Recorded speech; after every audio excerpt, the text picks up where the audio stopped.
नमस्कार विद्यार्थी मित्रांनो, मी श्री शहाजी येडे सर तुमचं श्री टकले पाटील क्लासेस शिक्रापूरमध्ये स्वागत करत आहे. आज आपण घटक 3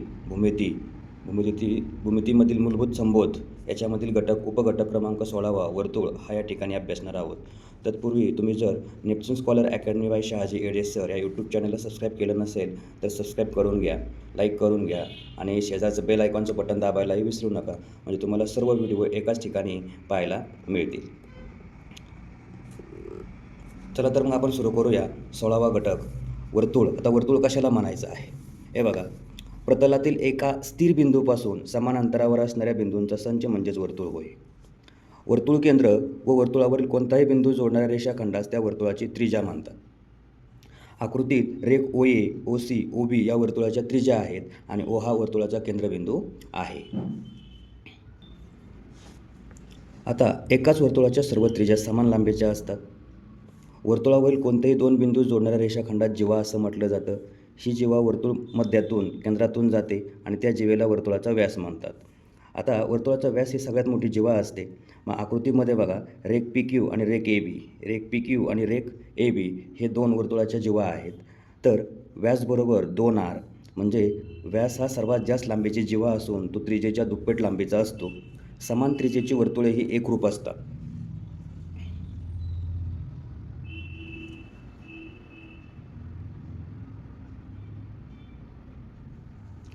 बघा, दुसरा पॉईंट आहे, सोबतच्या आकृतीमध्ये व्यास नसलेल्या जीवा AB मुळे वर्तुळ क्षेत्राचे लघुवर्तुळखंड AXB याला लघुवर्तुळखंड म्हटलं जातं, AXB, आणि विशाल वर्तुळखंड AYB असे दोन भाग होतात. तर P केंद्र हा बिंदू विशाल वर्तुळखंडामध्ये आहे. दुसरा पॉईंट, वर्तुळाच्या व्यासामुळे तयार होणारी दोन अर्धवर्तुळखंडांना अर्धवर्तुळखंड असं म्हणतात. बघा, वर्तुळाचा व्यास PQ आहे, त्याच्यामुळे हे दोन भाग निर्माण झालेत. आकृतीत वर्तुळखंड PYQ व वर्तुळखंड PXQ हे अर्धवर्तुळखंड आहेत आणि अर्धवर्तुळखंडाचं माप जे आहे ते 180 अंश असते. पुढचा पॉईंट आहे तिसरा, वर्तुळ क्षेत्र. प्रतलात काढलेल्या वर्तुळामुळे प्रतलाचे 3 भाग पडतात. एक वर्तुळाचा अंतर्भाग, वर्तुळाचा बाह्य भाग आणि दुसरा प्रत्यक्ष वर्तुळ. वर्तुळाच्या अंतर्भागामध्ये येणारे बिंदू, वर्तुळाची कडा मिळून वर्तुळ क्षेत्र तयार होते. वर्तुळाच्या अंतर्भागातील बिंदू PQ, वर्तुळाच्या बाह्य भागातील बिंदू A, B, वर्तुळावरील बिंदू C व D इथं आकृतीमध्ये आपल्याला पाहायला मिळतात. वर्तुळावरील असणारे बिंदू वर्तुळाच्या आतमध्ये वर्तुळाच्या बाहेर. आता वर्तुळ कंस. वर्तुळावरील कोणतेही दोन बिंदू घेतले की वर्तुळाचे दोन भाग होतात. यापैकी प्रत्येक भागाला कंस असं म्हटलं जातं. मग AB, BC, AC हे काय आहेत? आकृतीमध्ये कंस BC, AB, AC म्हणजेच कंस AB किंवा CBA असंही त्याचं वाचन केलं जातं. नंतर केंद्रीय कोन. वर्तुळ केंद्र हा शिरोबिंदू असणाऱ्या कोणाला केंद्रीय कोन म्हणतात. याला केंद्रीय कोन म्हटलं जातं. मग आकृतीत केंद्रीय कोन AOB हा आहे. कोन AOB बरोबर M कंस AXB आणि कोन AOBने कंस AXB हा अंतरखंडित केलेला आहे. त्याचबरोबर लघुकंसाचे माप. लघुकंसाच्या संगत केंद्रीय कोनाचे माप हेच लघुकंसाचे माप असते. कोन POR 60 अंश मापाचा केंद्रीय कोन आहे. तर संगत लघुकंस PXR चे माप 60 अंश आहे. याचाच अर्थ केंद्रीय कोन आणि लघुकंस यांचं माप समान असतं आणि लघुकंसाचं माप 180 पेक्षा कमी असते.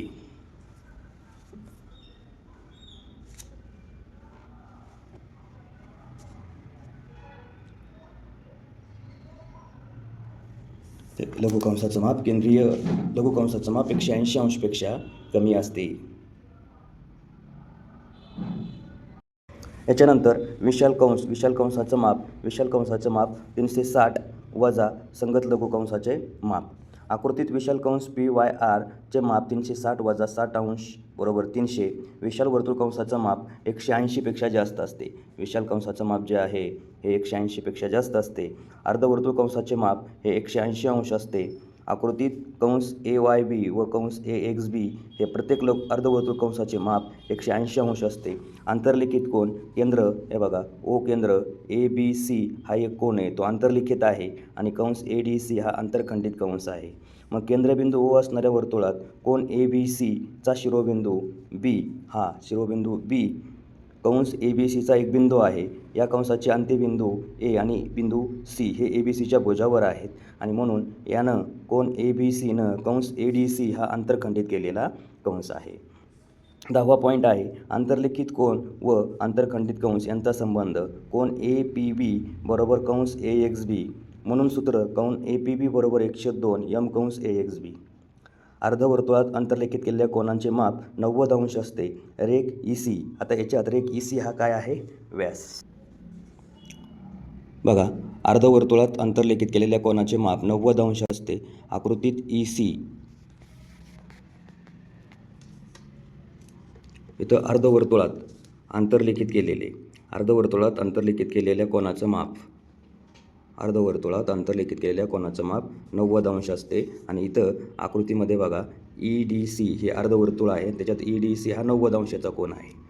मग सूत्र m कोन EDC बरोबर 102 m कंस EMC.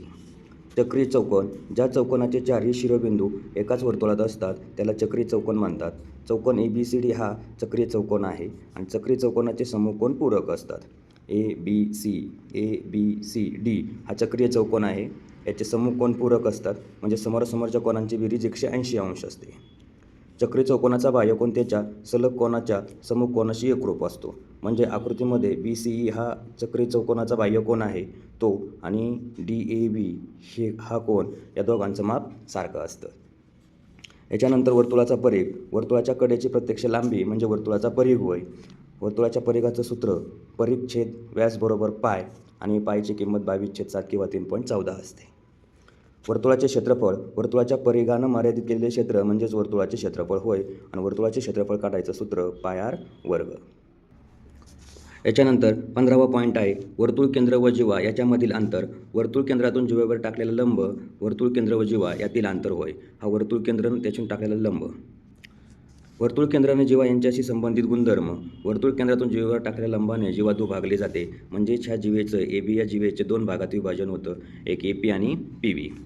दुसरा, एकाच किंवा एकरूप वर्तुळातील एकरूप जीवा वर्तुळ केंद्रापासून समान अंतरावरती असतात, म्हणजेच OP आणि OQ, AB आणि CD या जीवा आहेत समान अंतरावरती. एका किंवा एकरूप वर्तुळातील एकरूप जीवा वर्तुळ केंद्राशी एकरूप कोन करतात, म्हणजे कोन AOB आणि COD हा कोन आणि हा कोन दोन्हीही कोन एकरूप होतात. एकरूप वर्तुळे 2 वर्तुळांची त्रिज्या समान असेल तर त्यांना एकरूप वर्तुळे म्हटलं जातं. 18वा पॉईंट, जर लघु व विशाल वर्तुळखंडाचे अंत्यबिंदू एकच असतील तर त्या वर्तुळखंडामध्ये तयार होणाऱ्या लघु कोन व विशाल कोन परस्परांचे पूरक कोन असतात. याचा अर्थ कोन ACB आणि कोन ADB या दोघांची बेरीज केली तर त्याचं माप 180 बनतं. 19वा पॉईंट आहे एकाच वर्तुळखंडातील आंतरलिखित कोन एकरूप असतात. बघा, कोन AQB आणि APB हे कोन वर्तुळखंड AYB एकाच वर्तुळखंडात आंतरलिखित केलेत, आणि म्हणून या दोघांचं माप काय असणार? समान असणार. याच्यानंतर 20, विशाल वर्तुळखंडातील आंतरलिखित कोन हा लघुकोन असतो. लघु वर्तुळखंडातील आंतरलिखित कोन हा विशाल कोन असतो, आणि म्हणून कोन ACB हा विशाल वर्तुळखंड असून AXB मध्ये आंतरलिखित केलेला कोन आहे ACB हा लघु कोन आहे. ADB हा लघु वर्तुळखंड AYB आंतरलिखित कोनामध्ये आहे, आणि म्हणून ADB हा विशाल कोन आहे. याच्यानंतर 21, वर्तुळावरील बिंदू आणि वर्तुळाच्या अंतर्भागातील बिंदूंना मिळून बनणारा प्रतलीय भाग म्हणजेच वर्तुळ क्षेत्र होय. आकृतीमध्ये वर्तुळ क्षेत्र छायांकित करून दाखवलेले आहे, इथं तुम्हाला पाहायला मिळतं. त्या लक्षात ठेवायच्या कोणत्या कन्सेप्ट आहेत? वर्तुळ, या वर्तुळामध्ये आकृतीमध्ये बघा O हा केंद्रबिंदू आहे, म्हणजे वर्तुळाला एक केंद्रबिंदू असतो. वर्तुळाला त्रिज्या असते OR. बघा, OR आणि OP ह्या वर्तुळाच्या काय आहे? त्रिज्या आहेत. वर्तुळाला अनंत त्रिज्या असतात. त्याच्यानंतर PR ही वर्तुळाची काय आहे? व्यास आहे वर्तुळाचा, त्यालाच वर्तुळाची सर्वात मोठी जीवा पण म्हणतात. म्हणजे वर्तुळाची सर्वात मोठी जीवा कोण आहे? व्यास. याच्यानंतर या आकृतीमध्ये हा कोन AOB याला केंद्रीय कोन म्हणतात. कोण म्हणतात? केंद्रीय कोन म्हणतात. याचं कारण तो O या केंद्रामध्ये तयार झालेला कोन आहे. नंतर कोन AOB आणि हा लघुकंस AXB दोन्ही समान मापाचे असतात. म्हणजे जर केंद्रीय कोनाचं माप 20 असलं तर लघुकंसाचं माप 20 होणार. याच्यानंतर कंस AXB हा लघुकंस AB ही त्याची काय झाली? जीवा झाली. कंस AYB हा विशाल कंस झाला. आता इथं दुसरं सूत्र भेटतं आपल्याला, लघुकंस अधिक विशाल कंस बरोबर 360, म्हणजेच लघु कंसाचं माप आणि विशाल कंसाचं माप यांची जर बेरीज केली तर टोटल वर्तुळाचं माप मिळतं आणि वर्तुळाचं अंशात्मक माप जे आहे ते किती असतं 360 अंश असतं. म्हणजे इथं एकाचं माप दिलं, लघु कंसाचं दिलं तर विशाल कंसाचं काढता येणार, विशाल कंसाचं दिलं तर लघु कंसाचं माप काढता येणार. मग आकृतीचा जर विचार केला तर लघु कंस कोणता आहे AXB आणि विशाल कंस AYB. आंतरलिखित कोन 1/2 आंतरखंडित कंस हे एक सूत्र आहे. आता आंतरलिखित कोन कोणाला म्हटलं जातं?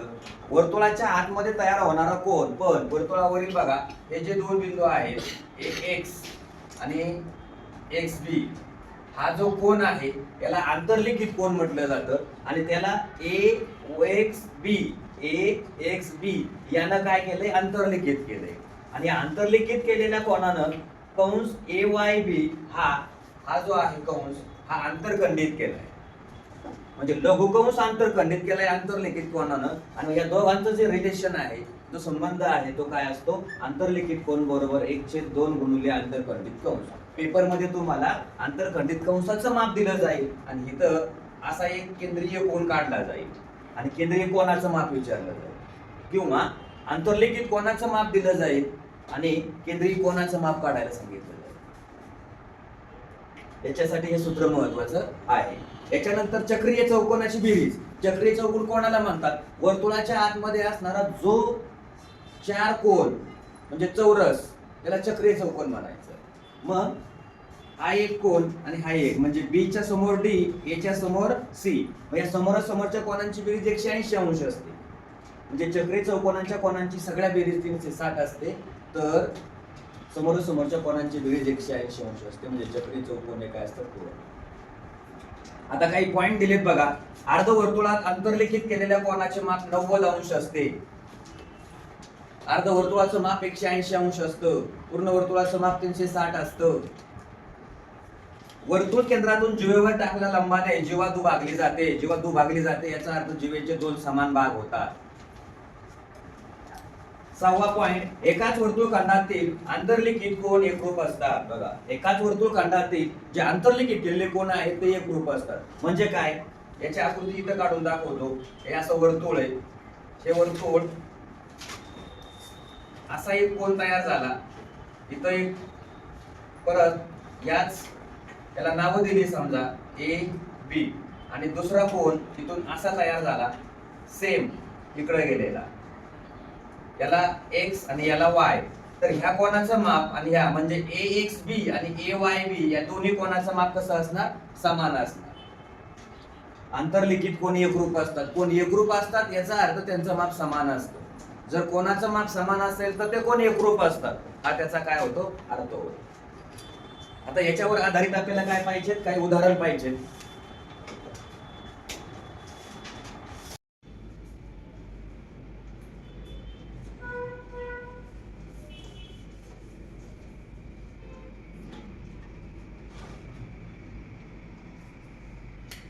स्वाध्याय 16.1 त्याच्यातला पहिला प्रश्न आहे.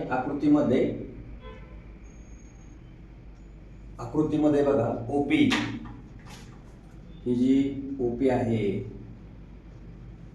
ही इथं लंब आहे. ST या जीवेला, त्याच्याबरोबर LM आणि जीवा ST या समांतर आहे. O केंद्रबिंदू आहे.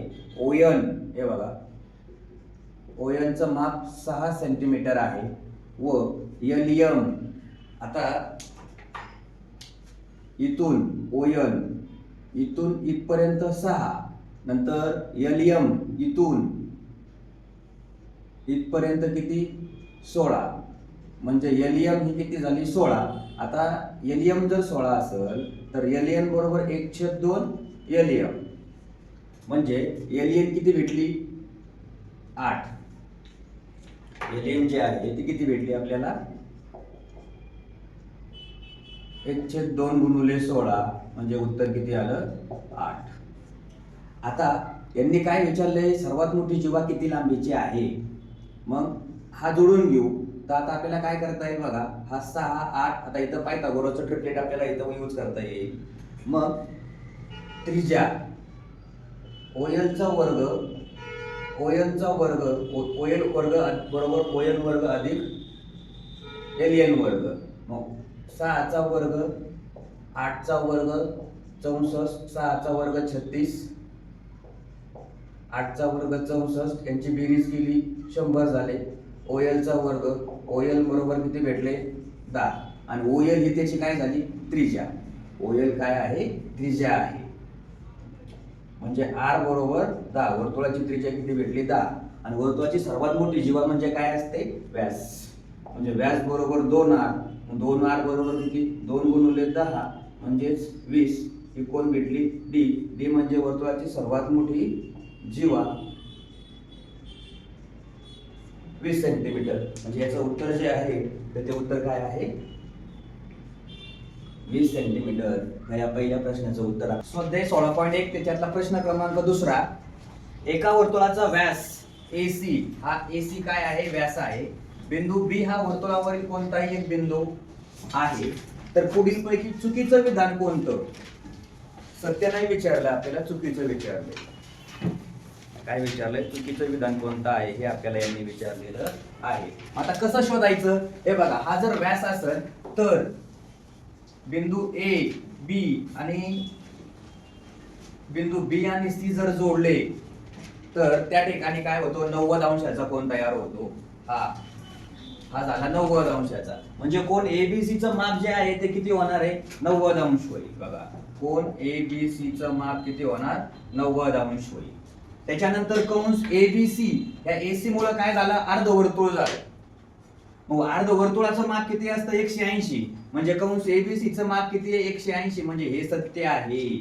हे काय आहे सत्य आहे. त्याच्यानंतर कोन CAB हा 90 पेक्षा मोठा आहे का. कोन CAB हा कोन बघा हा कोन आता हे जे आहे ते एकरूप आहेत. हा 90 पेक्षा मोठा नाहीये म्हणजे चुकीचं विधान जे आहे हे चुकीचं विधान याच्यातलं कोणतं आपल्याला मिळू शकतं तिसरं हा त्याचा पर्याय आहे. आता दुसरे पर्याय पाहू आपण. त्रिकोण BCA बघा त्रिकोण BCA हा कोणता आहे काटकोन त्रिकोण आहे म्हणजे बरोबर आहे. याच्यानंतर कोण BCA बघा BCA हा कोण 90 पेक्षा लहान आहे 90 पेक्षा मोठा नाही कारण त्रिकोणाच्या तिन्ही कोणांची बेरीज किती असते 180 अंश असते. मग एकतर तो त्रिकोण 30 60 90 अंशाचा असेल किंवा 45 45 90 अंशाचा असेल. याचा अर्थ ह्या दोन्ही कोणांचं माप जे आहे ते 90 पेक्षा कसं असणार आहे कमी असेल. पण इथं त्यांनी तिसऱ्या पर्यायात काय सांगितलेलं आहे CAB 90 पेक्षा जास्त. याचा अर्थ काय ग्रेटर दॅन 90 म्हणजे 90 पेक्षा जास्त असं नसतं म्हणजे चुकीचं विधान कोणतं आहे तिसरं. आता प्रश्न क्रमांक तिसरा बघा. सोबतच्या आकृतीत M कोन BAD 35 अंश दिलाय तर M कोन BCD याचं माप किती. याचं माप आपल्याला काय करायचं काढायचं आहे. आता थोडंसं लक्ष द्यायचंय काय आहे हा चौकोन ABCD हा चक्रीय चौकोन आहे. काय आहे चौकोन ABCD हा चक्रीय चौकोन आहे. तो जर चक्रीय चौकोन असेल तर त्या चक्रीय चौकोना समोरासमोरच्या कोणांची बेरीज 180 अंश असते. म्हणून कोन BCD अधिक कोन BAD बरोबर 180 चक्रीय चौकोनाचा गुणधर्म. चक्रीय चौकोनाचा गुणधर्म. आता याच्यात किंमत टाकून देऊया आपण बघा. कोन BCD BAD किती आहे 35 बरोबर किती 180 आणि म्हणून कोन BCD बरोबर 180 वजा 35 यांची जर वजाबाकी केली 180 मधून 35 गेले तर आपल्याला उत्तर या ठिकाणी किती मिळून जाणार 145 आणि हे त्याचं काय झालं उत्तर म्हणजे पर्याय क्रमांक जो आहे तो पर्याय क्रमांक कोणता आहे तिसरा 145 हे या प्रश्नाचं उत्तर आपल्याला या ठिकाणी मिळून जाईल.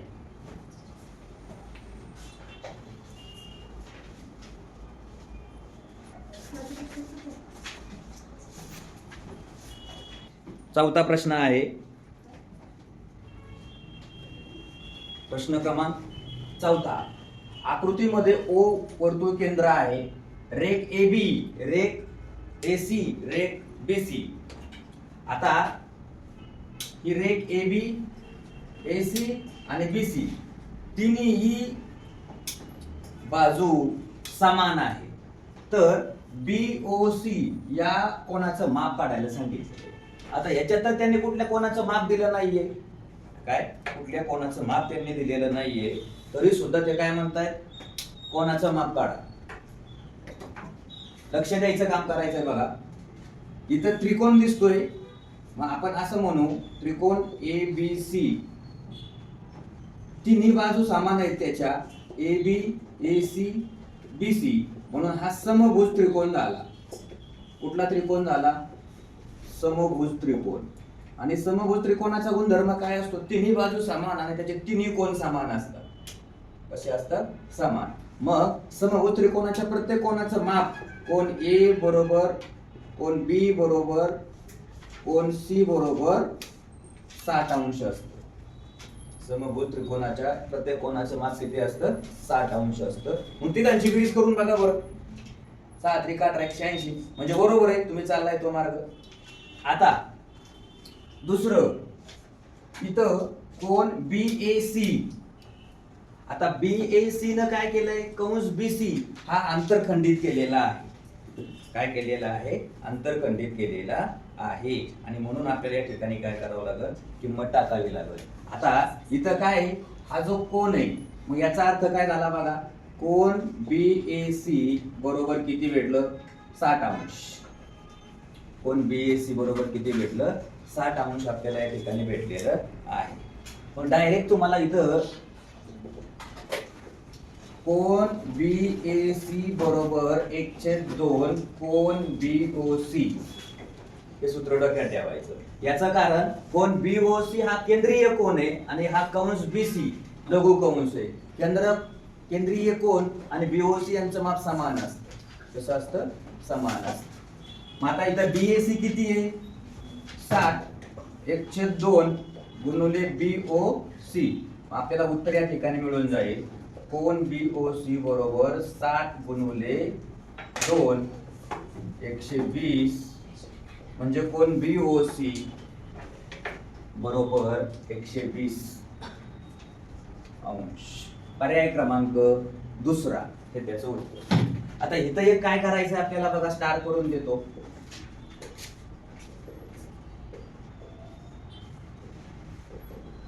केंद्रीय कोन बरोबर लघु कंस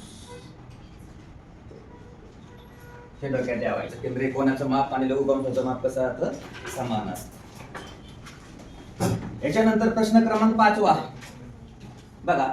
सोबतच्या आकृतीत O केंद्रातून जाणारी PR ही एक जीवा असून कोन QPR बघा काय म्हटलंय त्यांनी, कोन QPR हा कोन QRP च्या दुप्पट. म्हणजे आपण काय गृहीत धरू, QRP x मानू, मग QPR किती होईल, 2x होईल.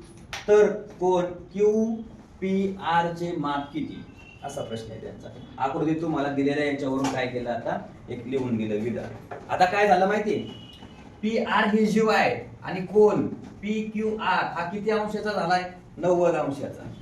किती अंशाचा होतो, 90 अंशाचा होतो. या त्रिकोणाचं माप, तिन्ही कोणांची बेरीज किती असते, 180 अंश असते.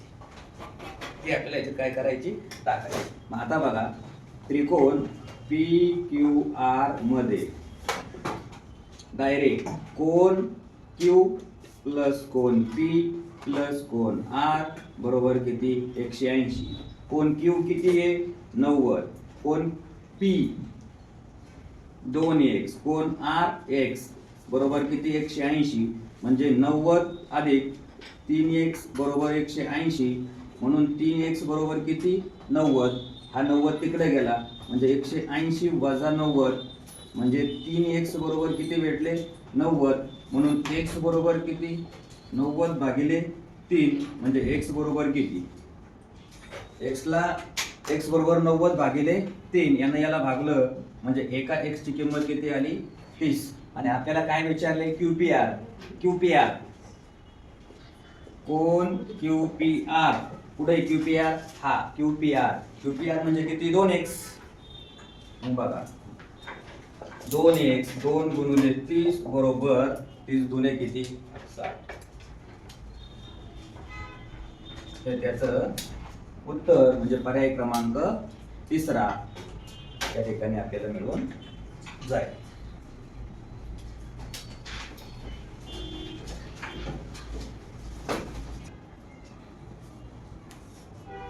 प्रश्न क्रमांक 6 इकडं पहा. AB हा वर्तुळाचा व्यास आहे. लेंथ AC किती आहे 12. लेंथ BC किती आहे 5 आणि AC किती 12. आणि AB आता हा काय झाला काटकोन त्रिकोण झाला. काय झाला काटकोन त्रिकोण. मग इकडे लक्ष द्या आकृतीवरून इकडे लक्ष द्या 5 12 त्रिकोण 8 13. मग इथं डायरेक्ट काय डोक्यात ठेवायचं AB बरोबर 13. AB म्हणजे कोण व्यास. आता काय विचारली त्रिज्या.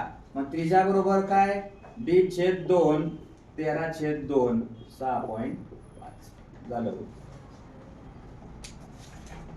कळलं 5 12 13 त्रिकोण. इथं पाठ करत नाही बसायचं. इथं डायरेक्ट 5 12 13 दोन बाजू 5 एक बाजू 5 एक 12 तर दुसरी किती असणार 13 असणार. त्रिकुट आहे त्याच्यामुळे डायरेक्ट काय करायचंय सूत्रात किमती नाही टाकायच्या. सूत्र बघायचं नाही डायरेक्ट 13 घ्यायचं 13चा हाफ करायचा तुम्हाला कोण मिळणार त्रिज्या मिळून जाणार. ओके. याच्यानंतर 7वा प्रश्न आहे. आता 7व्या प्रश्नामध्ये काय केलंय जरा थोडासा विचार करायला लावणारा प्रश्न दिलेला आहे त्यांनी. काय म्हटलं होतं SPQ याचं माप सांगितलंय. कोणाचं SPQ चं माप सांगितलंय काढायला त्यांनी आपल्याला याचं. पण त्रिकोण SPQ याच्यात SP आणि SQ या दोन बाजू समान दिल्या. त्या दोन बाजू काय समान. जर दोन बाजू समान त्यांच्या समोरचे कोण पण समान असतात. म्हणजे काय होईल बघा हा त्रिकोण SPQ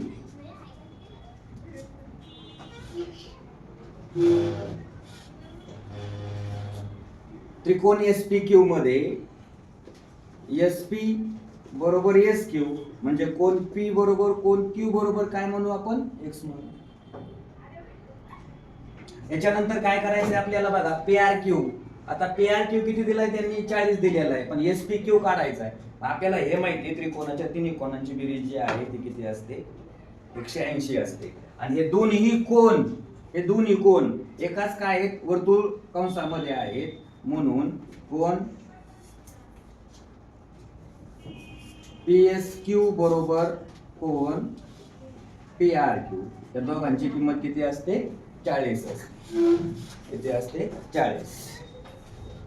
मग आता आपल्याला काय करायचं ह्या त्रिकोणाचा विचार करायचा आहे. कुठल्या त्रिकोणाचा विचार करायचा आहे याचा.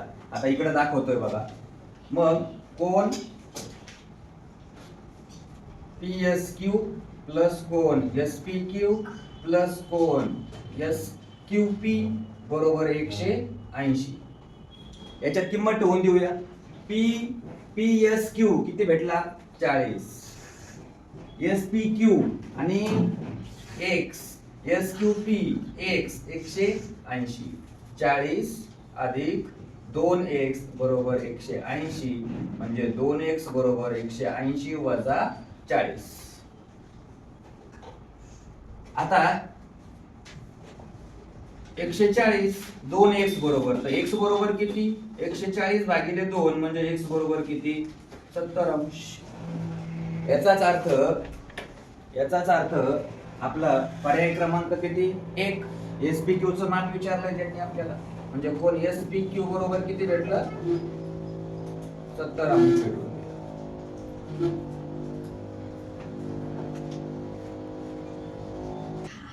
8वा प्रश्न आहे. 8वा प्रश्न आकृतीमध्ये O केंद्र असलेल्या वर्तुळाची त्रिज्या किती आहे 10. रेख OM लंब रेख AB आणि OM किती आहे 6. तर AB ची किंमत काढायची आपल्याला. कोणाची किंमत काढायची आहे? OB ची किंमत काढायची आहे. आपल्याला इथं सुद्धा काय करावं लागेल बघा. 6 10 8 पायथागोरस ट्रिपलेट त्रिकोट पायथागोरसचं 6 10 8. मग हे बघा, जर 6 8 10 हे त्रिकोट आहे म्हणजे MB बरोबर किती 8. यांनी विचारलंय काय AB काढायची आहे. मग AB बरोबर 2 MB हे सूत्र आहे.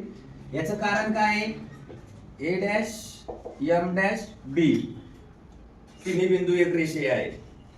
मग AB बरोबर 2 गुणिले 8 8 दुने 16 म्हणजे ही लेंथ AB किती भेटली 16 भेटलेली आहे. पर्याय क्रमांक 4. जर त्रिकूट पाठ नसेल तर दुसरा ऑप्शन काय त्याला बघा. हा 10 आहे 10 चा वर्ग किती झाला 100. हा 6 आहे 6 चा वर्ग किती झाला 36. आता या 36 आणि 10 यांची काय करायची डायरेक्ट वजाबाकी करायची 64. आलेल्या उत्तराचं काय करायचं वर्गमूळ घ्यायचं की ही त्याची काय होते बाजू मिळवून जाते जर त्रिकूट पाठ नसतील तर. 9वा प्रश्न आहे आकृतीमध्ये लघुकंसाच्या एकरूप जोड्या. आता एकरूप जोड्या कशा ओळखायच्या. ही बाजू AB आणि DC एकरूप आहेत म्हणजेच या त्रिकोणाच्या ह्या बाजू AB आणि DC एकरूप. तर त्या ज्याच्यामुळे झाल्या त्याचा कंस जो आहे हा एकरूप असतो. हा एक जोडी झाली. त्याच्यानंतर दुसरी सेम ASD आणि BRC त्या दोन जोड्या याच्या काय होतील एकरूप होऊन जातील. याचं कारण हा कोन केंद्रीय कोन आहे. हा कोन आणि हा कोन म्हणजे याच्या समोरची कंस याच्या समोरचा कंस म्हणजे कोणते कंस बघा. कंस AB बरोबर कंस DC एक जोडी. दुसरी जोडी कंस AD बरोबर कंस BC 1 आणि 2 म्हणजे पर्याय क्रमांक 3. दोनच लघुकंसाच्या जोड्या ज्या आहेत तर त्या काय असतील याच्या एकरूप असतील. अशा प्रकारे तुमचा स्वाध्याय 16.1 या ठिकाणी काय झालेला आहे संपलेला आहे. हा व्हिडिओ जर तुम्हाला आवडला असेल तर तुमच्या मित्रमैत्रिणींना शेअर करायला विसरू नका. त्याचबरोबर Neptune scholar academy by Shahaji Yede sir या यूट्यूब चॅनललाही सबस्क्राईब करा, लाईक करा, शेअर करा आणि शेजारचं बेल आयकॉनचं बटनही दाबायला विसरू नका. धन्यवाद.